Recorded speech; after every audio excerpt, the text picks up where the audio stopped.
का बाकिया है। गांव में हम जब अभी भी गांव में ही रहते हैं। पुराना मकान जहां हमारा था, छोटी सी झोपड़ी, हम, माँ, पिता, हमारी बहन और हमारा भाई, पांचों लोग उसी घर में रहते थे। उस जमाने में टीवी का उतना प्रचलन नहीं था। पड़ोस के घर में एक सज्जन टीवी लेकर के आए, वो भी ब्लैक एंड व्हाइट, आज भी हमें याद है। पूरा मोहल्ला, पहले तो टीवी प्रायः कम होती थी, सब देखने जाते थे, तो हम भी जाते थे रोज टीवी देखने। हम भी सबके बीच में जाकर बैठते थे। नया नया शौक, बचपना तो था ही। अवस्था रही होगी यही कोई 8-10 साल की, कोई बड़ी अवस्था नहीं। ध्यान से सुनना। एक बार उन महोदय को पता नहीं, हमारा समय चक्र खराब था इसलिए हो सकता, उन महोदय ने किसी बात पर रुष्ट होकर के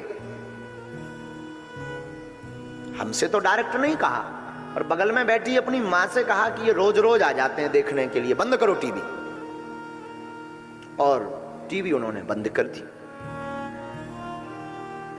हम खड़े भये। हमारा समय विचित्र था उस वक्त। बचपन से ही भावनाएं हनुमान जी के प्रति खूब दृढ़ थी, तो याद आ गई हमें वो बात कि बन जाते हैं लाखों रिश्ते जब पैसा पास होता है, टूट जाता वो रिश्ता गरीबी में जो सबसे खास होता है। हमने उनको कुछ बोला नहीं, हमने ये भी नहीं कहा कि हम चले जा रहे, ये भी नहीं बोला कि हमारे कारण आपने टीवी क्यों बंद कर दी, हमने ये भी नहीं बोला कि हम आज से नहीं आएंगे, बहुत हो गया, नहीं। मुस्कुरा कर, अच्छा जी सीताराम। उन्होंने सीताराम भी नहीं बोला, हमने तो बोला। वापिस सामने ही घर था हमारा, वापिस आके हम बैठ गए। रात का समय वही 10-11। माँ लेटी थी। माँ ने पूछा क्या हुआ, हमने कहा माँ कुछ नहीं, लाइट चली गई। घर में उस वक्त हमारे डिब्बी से काम चलता था। बापू भी, पिताजी भी हमारे वहीं बैठे हुए थे, आंखों में आंसू। वो बात बार बार दिमाग में टच कर रही थी। रोज रोज देखने आ जाते हैं, रोज रोज देखने आ जाते हैं, रोज रोज देखने। एकांत कोने में वहां एक मैदान सा था, कोई क्योंकि हमारा जो पुराना मकान था ना, वो गांव के एकदम लास्ट में, आप गए ना, एकदम लास्ट में। तो एकांत में हम जाकर के बैठे, खूब आंसू पहुंचे, लगभग 1.5 घंटे तक। खबर से सुनना, हो सके तो तुम अपनी जिंदगी में इस बात को उतारना। हमने तो भोगा है, ईश्वर करे तुम्हें कभी ना ये भोगना पड़े।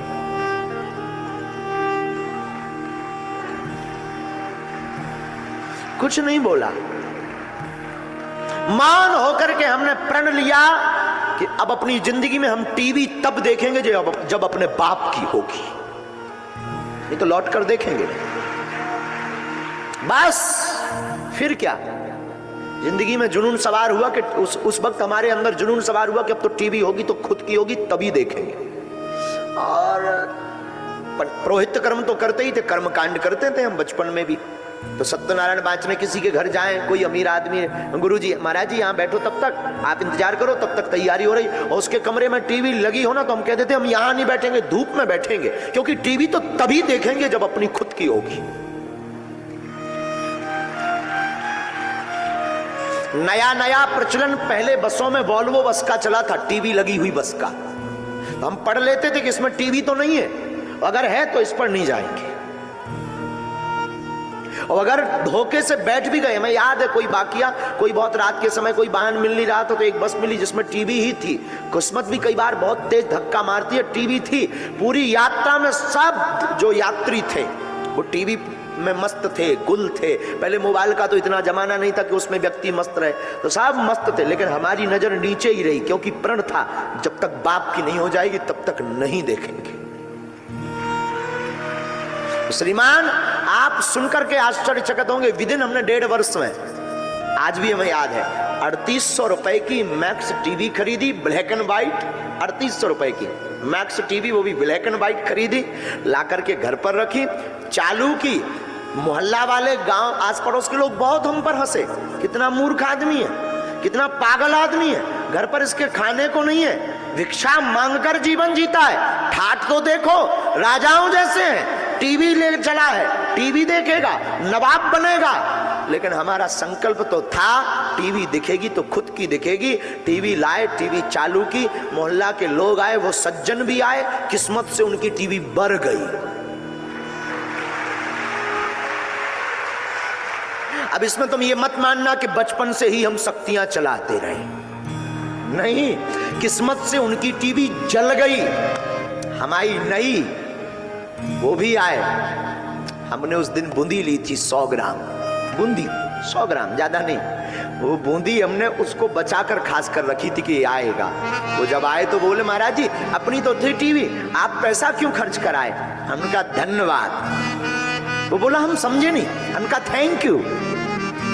वो बोला हम समझे नहीं। हमने कहा बूंदी खाओ। वो बोला हम समझे नहीं। हमने कहा ये तुम्हारी ही कृपा है, वरना ये हम ले नहीं पाते प्यारे।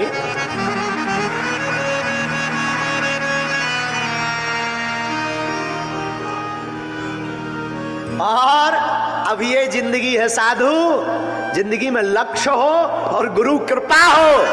तो उसने टीवी के लिए भगाया था, टीवी भी खरीदी, और साधु आज टीवी पर भी आ रहे हैं।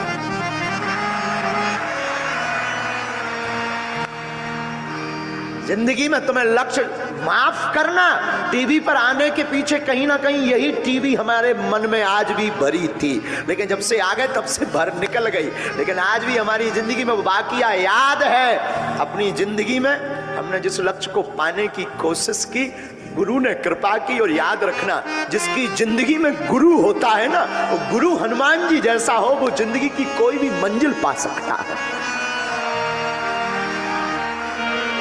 कोई भी मंजिल। इसलिए मेरे पागलों, तुम घबराना मत। अशोक नगर के युवाओं से कहेंगे तुमने आईएएस, आईपीएस, सिविल सर्विसेज या बहुत बड़ा सनातन धर्म का संरक्षक बनने का सपना देखा है तो मत टूटना, मत डिगना, मत बहकना। उठो, जागो, करो मेहनत। हनुमान जी के चरण पकड़ के एक दिन ऐसा आएगा, कामयाबी शोर मचाएगी। हमारी जिंदगी में तो हुआ। और बुरा मत मानना, हमने कोई शक्ति का उपयोग नहीं किया उस वक्त बचपन में, जबकि ये घटना बता रहे हैं। शक्तियां तो हमें 12 वर्ष की अवस्था में मिली। जब हमारी आयु 12 वर्ष, तब हमें हनुमान जी का आभास हुआ, तब हमने फिर अज्ञातवास की साधना की, तब हमने फिर हवन किया, तब हमने गुरुजी के चरण दबाए। गुरुजी मतलब हमारे ये दादा गुरुजी, गुरुजी मतलब दादा गुरुजी, दादा गुरुजी मतलब पिताजी के पिताजी, जो बागेश्वर धाम के प्रथम पुजारी भये, जिन्होंने 2 बार हनुमान जी के साक्षात दर्शन किए। ये होती है गुरु कृपा, ये होती है गुरु की मेहरबानी, ये होती है गुरु का चमत्कार।